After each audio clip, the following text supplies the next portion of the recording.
আসসালামু আলাইকুম এভরিওয়ান, কেমন আছেন সবাই? আশা করছি সবাই ভালো আছেন। তো আজকের ভিডিওটা something special for me actually.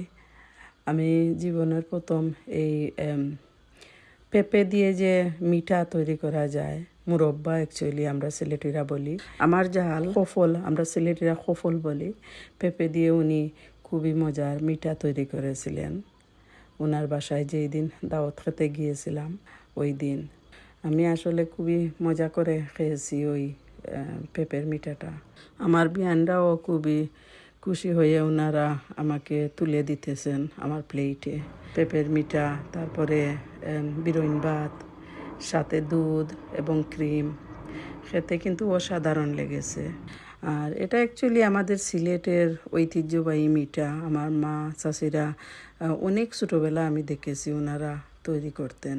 তো থ্যাংক ইউ সুমি, এত মজার একটা খাবার এবং পুরনো একটা খাবার খাওয়ানোর জন্য। সবার কেমন লাগলো কমেন্ট করে জানাবেন। আল্লাহ হাফিজ। আসসালামু আলাইকুম এভরিওয়ান, কেমন আছেন সবাই? আশা করছি সবাই ভালো আছেন। তো আজকের ভিডিওটা something special for me actually.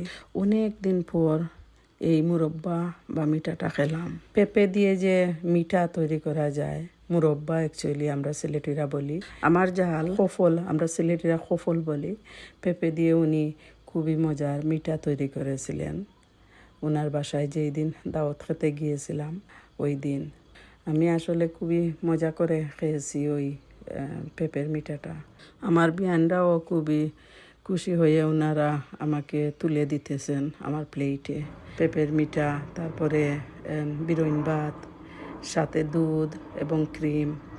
খেতে কিন্তু অসাধারণ লেগেছে।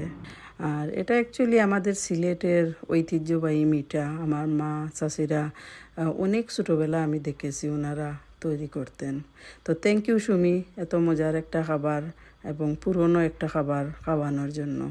সবার কেমন লাগলো কমেন্ট করে জানাবেন। আল্লাহ হাফিজ।